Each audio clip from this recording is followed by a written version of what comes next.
what you should and should not be doing for your skin come 2021. Hey guys, you're welcome back to my channel. This is Kelly OG, bringing you content on all things nurses, lifestyle, movie reviews, vlog videos, and aesthetics. Now you must be wondering why this word is here, right? I'm here to tell you top do's and don'ts that you should be doing in 2021. Now look at this board, right? Here are the do's and don'ts of skincare come 2021. Is 0. No soap on the face. The first thing is that a soap is an alkaline. Our skin has an acidic barrier of about 4 to 6. If you're going to be using a soap on the face, you're going to make the skin lose moisture content. You're also going to make the skin lose the barrier function of the face because you're doing an alkaline. The soap is going to slowly age you because you are using an alkaline. Now alkaline on the pH scale is from 8 to 9. Acidic barrier function is about 3.5 to 6. Now here is what you should be doing in place of soap on the face is a cleanser. Now you can choose between doing cleansers of botanical ingredients or do cleansers that have alpha hydroxy acids in them or beta hydroxy acids. These cleansers are within the pH scale of the face, so they are safe to use for the face. No to baking soda. I've watched a couple of videos here on YouTube where certain people would say, oh, that they recommend using raw baking soda on the face. Now, I would like to state that different people, different skin types, different strokes. Now, what may work for them may not work for you. Now, using a raw baking soda on the face is alkaline. A baking soda is extremely alkaline. A baking soda can be found as an ingredient in skincare products because it helps to water down acids. It's called pH adjuster. Now, if you're going to use a raw baking soda on the face, you're going to have what we call transepidermal water loss. You're going to dehydrate the skin, you're going to age the skin, you're also going to make the skin lose moisture content. So you shouldn't be using raw baking soda on the face. All right, here is what you can do in place of using a raw baking soda. You can use cleansers that I mentioned earlier, cleansers under the alpha hydroxy family or beta hydroxy acids family of cleansers. Say no to lemon.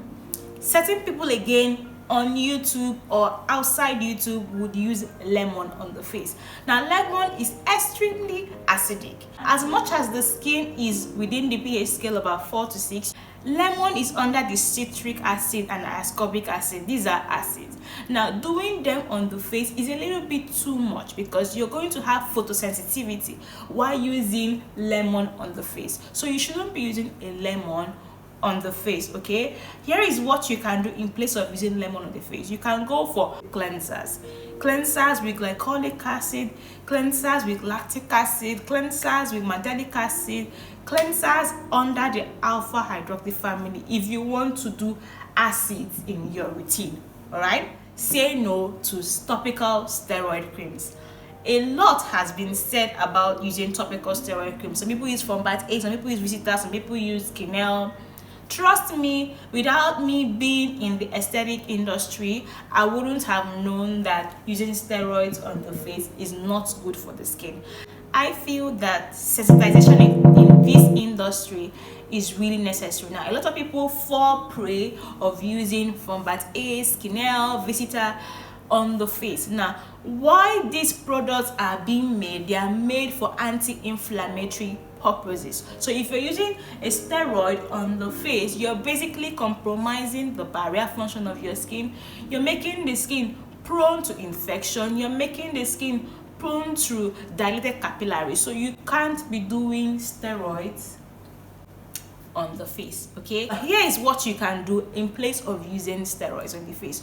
What you can do is to visit a dermatologist if your skin issues are to the extreme, or book a consultation to see an esthetician or a dermatologist anywhere closest to you in place of using steroids for the face. Say no to sugar and honey scrubs or peel-off masks. These are ingredients that you use. These are normal homemade ingredients. Now I know that because they are readily available, people tend to use them for the face. Imagine when you apply sugar or honey scrub on your face and you didn't wash off your face properly, you are allowing bacteria breed on the sugar on your face when you didn't wash your face properly.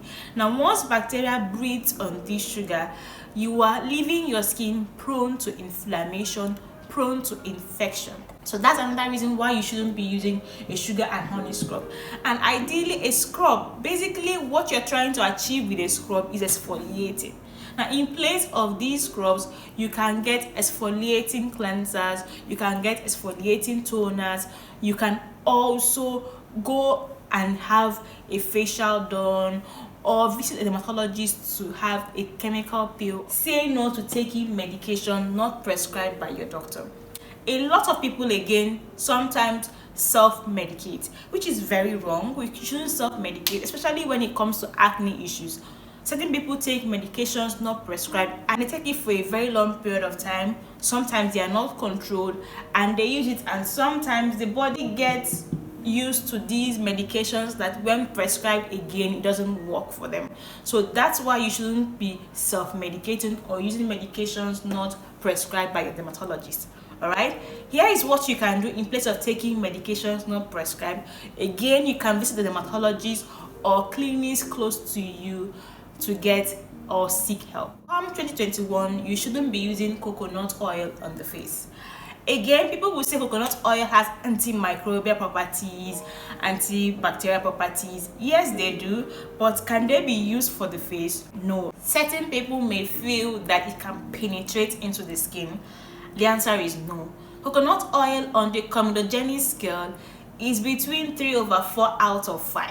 That means it is comedogenic. It can clog your pores and cause acne. So you shouldn't be using coconut oil on the face. Coconut oil has other benefits. It can be used as a hair product. It can also be used as a body product, but it shouldn't be used on the face because it is comedogenic. Now, benefits of coconut oil, like I made mention earlier, it can be used as a hair product. It can also be used as a body product.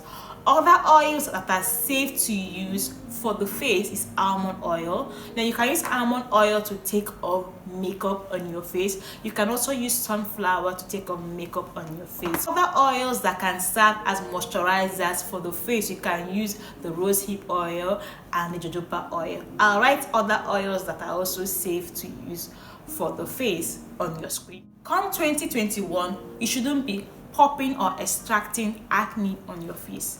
Now, if you watch a couple of my videos, I have been saying that do not pop your acne on your face, do not touch your face. Please don't touch your face. You're going to leave the skin more prone to hyperpigmentation or intense hyperpigmentation. Look at the board.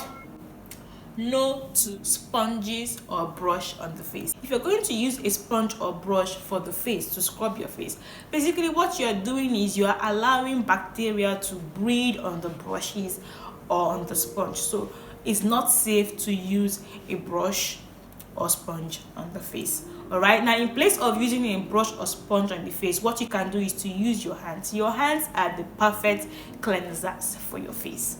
Alright, what you should not again be doing for your face is say no to too many acids and toners in your routine. Now here is why you shouldn't be doing too many acids or toners in your routine, because this acid will make you more photosensitive. It's going to compromise the barrier function of your skin. Now imagine doing too many things. Imagine doing glycolic acid and then you come and do azelaic acid and you do mandelic acid, too many of them back to back to back. These acids are tiny molecules that penetrate into the skin, causing more skin cell turnover. Now they're shedding off dead skin cells, kind of making the skin more exposed, photosensitive to the sunlight, stripping the skin of its barrier function. 1 or 2 acids in your routine is perfect, or doing a humectant as a toner is also perfect. Locks in more moisture to the skin. Now we've come to the end of this video with this. If you have any questions, please leave in the comment section. If you have serious skincare issues, I would advise that you visit the dermatologist or an aesthetic clinic closest to you. I would leave links of aesthetic clinics in Nigeria down in the description box. If you enjoyed this video, please give it a thumbs up, like this video, share this video, comment in the comment section, keep it engaging. I will see you next time, and don't forget to subscribe.